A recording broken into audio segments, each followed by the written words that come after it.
आज पूरा देश आज़ादी का अमृत महोत्सव मना रहा है। आज़ादी जो कि हर भारतीय का सपना था जब भारत गुलाम था। जाने कितने वीरों ने अपना सर्वोच्च न्यौछावर किया था इस सोने की चिड़िया कहे जाने वाले देश को आज़ाद कराने के लिए। लगभग 150 सालों तक अंग्रेजों ने भारत पर राज किया। जाने कितने वीरों ने जान की कुर्बानी दी, तब हम आज आज़ादी की सांस ले रहे हैं। लेकिन अंग्रेज हमेशा से भारत में नहीं थे, बल्कि जब वह भारत आए थे तब यहाँ पर मुगलों का राज था, और अगर मुगल ना चाहते तो अंग्रेज भारत में प्रवेश तक नहीं कर सकते थे, क्योंकि भारत में एक ओर मुगलों का शक्तिशाली साम्राज्य तो दूसरी ओर मातृभूमि पर मर मिटने वाले जाबाज मराठा भी थे। ऐसे हालत में भी अंग्रेजों को भारत में राज करने के लिए एड़ी चोटी का जोर लगाना पड़ा था। लेकिन धीरे धीरे अंग्रेजों ने भारत में कब्जा करना शुरू कर दिया था कि उन्होंने मुगल साम्राज्य को ही ख़त्म कर दिया।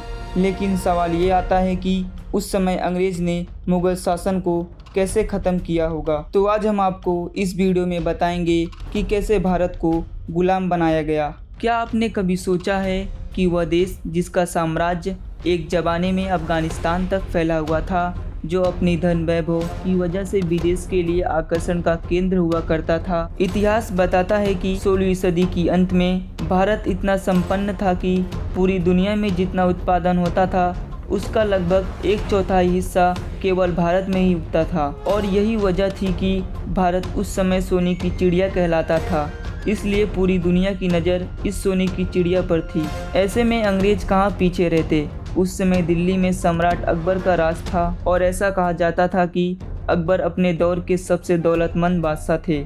लेकिन उसी समय ब्रिटेन में भी गृह युद्ध की स्थिति बन गई थी, और उस समय महारानी एलिजाबेथ की शासनकाल में अधिकांश अर्थव्यवस्था कृषि पर ही निर्भर करती थी। अफसोस कि आपसी गृह युद्ध के चलते ब्रिटेन वैश्विक स्तर पर केवल 3 से 4% उत्पादन कर पा रहा था, और इसी दौरान पुर्तगाल और स्पेन ब्रिटेन को पीछे छोड़कर उनके मुकाबले में काफ़ी ज़्यादा तरक्की कर रहे थे।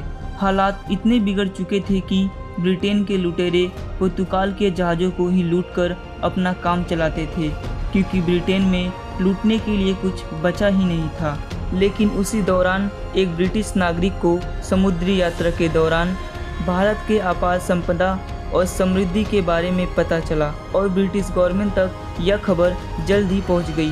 फिर आया समय सन 1600 का, जब 200 ब्रिटिश व्यापारियों ने मिलकर एक कंपनी बनाई, और उस कंपनी का नाम रखा ईस्ट इंडिया कंपनी। और इस कंपनी के सदस्यों ने जब अपनी राजनीति और कूटनीति महारानी एलिजाबेथ को बताई, तो वह भी ईस्ट इंडिया कंपनी को सपोर्ट करने के लिए तैयार हो गई। इधर भारत में इसी बीच बादशाह अकबर की मौत हो चुकी थी, और अकबर के बाद मुगल बादशाह के तख्त पर अकबर के बेटे जहांगीर की ताजपोशी कर दी गई। साल आ चुका था 1608 का।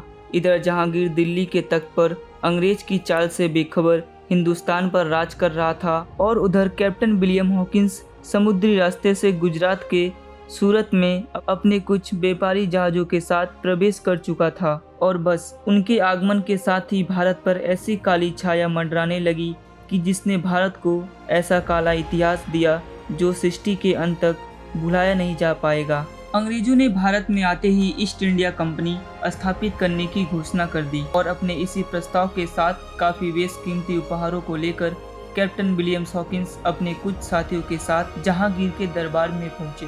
बादशाह जहांगीर उस समय तो डच और पुर्तगाल के दबाव के कारण इस प्रस्ताव को ठुकरा देते हैं, पर अंग्रेज भी कहाँ पीछे रहने वाले थे। वे लगातार इस व्यापारी समझौते के साथ नई नई प्रॉफिटेबल स्कीम जोड़ते हुए बार बार जहांगीर के पास जाते रहते, और अंत में कुछ समय बाद ही जहांगीर ने इस प्रस्ताव पर हस्ताक्षर करके अंग्रेजों को व्यापार करने की मंजूरी दे दी। और ये मंजूरी मिलते ही अंग्रेजों ने पटना, सूरत, मुंबई और चेन्नई में अपनी फैक्ट्री को स्थापित करके व्यापार करना शुरू कर दिया। शुरुआत में इस कंपनी ने यहाँ के लोगों को रोजगार भी दिया, और बदले में उन्हें अच्छी तनख्वाह भी दी, जिस वजह से हिंदुस्तानी ईस्ट इंडिया कंपनी से काफ़ी प्रभावित हुए, और कई हिंदुस्तानी व्यापारी भी इन फैक्ट्रियों से जुड़े। लेकिन ज़्यादा दिनों तक नहीं, पूरे भारत में ईस्ट इंडिया कंपनी का व्यापार बढ़ते ही चला जा रहा था, और अपने बढ़ते व्यापार की वजह से अंग्रेज के मन में इतनी ज़्यादा लालच बढ़ गई कि उन्होंने भारत में सत्ता पर ही कब्जा करने की योजना बना डाली।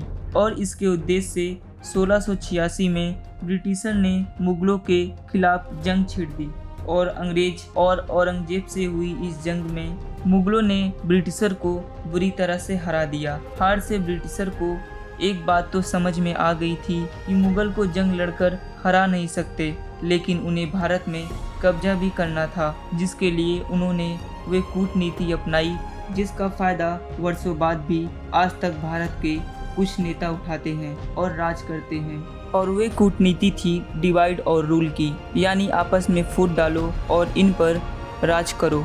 जंग में हारने के बाद ब्रिटिश ने औरंगजेब से माफ़ी मांगते हुए यह वादा किया कि वे दोबारा ऐसी गलती कभी नहीं करेंगे और औरंगजेब ने भी उन पर कुछ जुर्माना लगाते हुए उन्हें माफ़ कर दिया और अपना व्यापार उसी तरह चालू करने की आज्ञा भी दे दी। लेकिन मुगलों द्वारा ब्रिटिशर को माफ़ करने की मुगलों की अंत का सबसे बड़ा जरिया बना, क्योंकि 1707 में औरंगजेब की मौत के बाद कई लोग मुगल सल्तनत पाने के लिए आपस में ही एक दूसरे से लड़ने लगे और इसी लड़ाई के चलते एक समय ऐसा आया जब कुछ कमज़ोर शासक मुगल बादशाह बन गए जो कि मुगल साम्राज्य को व्यवस्थित ढंग से चला ही नहीं पाए। ये अनुभवहीन मुगल बादशाह रोज़ नए नए नियम बनाते और उन्हें बदलते रहते और उनकी इसी तरह की बेवकूफ़ी के चलते अंग्रेज को मौका मिल गया अपनी चाल चलने की। दरअसल 1717 में मुगल बादशाह ने अंग्रेज़ों को एक फरमान जारी किया जिसमें उन्होंने बहुत छोटी सी रकम सालाना फीस के रूप में देकर बिना किसी लगान के व्यापार करने की इजाज़त मिल गई।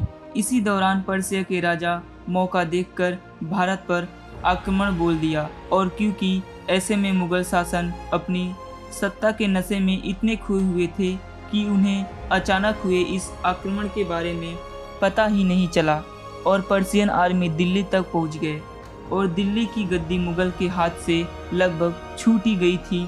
स्थिति को पूरी तरह बिगड़ते हुए देखकर मुगल बादशाहों ने तकरीबन 2 करोड़ रुपए और कई बेशकीमती हीरे मोती देकर दिल्ली को बचाया। इतनी बड़ी लूट के बाद मुगल पूरी तरह से कमज़ोर पड़ गए और अंग्रेज की साजिश भी उन्हें कुछ कुछ समझ में आने लगी। पर अफसोस अब वक्त हाथ से फिसलता जा रहा था और उनका साम्राज्य भी। अंग्रेज लगातार भारत पर कब्जा करने की अलग अलग रणनीति अपनाते जा रहे थे, जिसके पहले चरण में उन्होंने बंगाल के नवाब सिराजुद्दौला को तख्त से हटाने के लिए जंग छेड़ दी और साथ ही साथ अंग्रेज़ों ने वहां के हिंदुओं मुसलमानों में आपसी फूट डालकर डिवाइड एंड रूल की कूटनीति लागू की, जिसे संभालने में नवाब सिराजुद्दौला नाकामयाब रहे और नतीजा अंग्रेजों के लिए फ़ायदेमंद रहा। प्लासी के युद्ध में सिराजुद्दौला को हराने के बाद अंग्रेजों ने सिराजुद्दौला के सेनापति को अपने साथ मिला लिया और उसे बंगाल का नवाब बना दिया। समय बीतता गया और भारत पर अंग्रेजों की ताकत और अधिकार भी उसके साथ साथ बढ़ती जा रही थी। सन 1764 में अंग्रेजी फ़ौज ने बक्सर के युद्ध में अवध के नवाब, बंगाल के नवाब और मुग़ल नवाब शाह आलम द्वितीय इन तीनों को हरा दिया। इसके अलावा निज़ाम और मराठों के बीच में फूट डालकर अंग्रेज़ों ने पहले उन्हें लड़वाया और फिर उनकी लड़ाई का फ़ायदा उठाकर खुद उनकी कमज़ोर सेना को हराकर उनकी रियासत पर कब्जा कर लिया और अंग्रेज़ों ने अपनी इसी रणनीति और कूटनीति अपनाते हुए 1800 सदी तक भारत के लगभग हर क्षेत्र तक अपना संपूर्ण कब्जा जमा लिया, जिसके बाद उन्होंने व्यापार और अपने अधिकांश क्षेत्र की अन्य कई चीज़ों पर अपनी मनमर्जी के टैक्स लगाकर भी काफ़ी कमाई करी और भारत को अंदर तक लूट लिया। अंग्रेज़ों को भारत में पूरी तरह से राज करने के लिए कुछ भारतीयों को भी अपने साथ शामिल करना था और उन्होंने उन बड़े बड़े ज़मींदारों को अपने साथ मिला लिया, जिसे उन्हें आगे चलकर काफ़ी फ़ायदा हो सकता था। यूँ तो अंग्रेज़ों ने भारत में कुछ अच्छे अच्छे काम भी किए, जैसे एजुकेशन पॉलिसी लागू करना, रोड कंस्ट्रक्शन, रेलवे कंस्ट्रक्शन, जिस वजह से कई समाज सेवक अंग्रेज़ों से प्रभावित हुए और उनका साथ देने लगे। मगर यही विश्वासघात की वजह थी कि 1857 की स्वतंत्रता क्रांतिकारी के दौरान कई बड़े बड़े जमींदार और समाज सुधारक अंग्रेज के साथ हो गए थे, जिसकी वजह से आगे चलकर अंग्रेज़ों को भारत पर जीत हासिल करने में मदद मिली। भारत पर जीत के साथ ही मुगल साम्राज्य के आखिरी बादशाह बहादुर शाह जफर को अपना बंदी बनाकर उन्हीं की जेल में भेज दिया और पूरे भारत को अपना गुलाम बना लिया।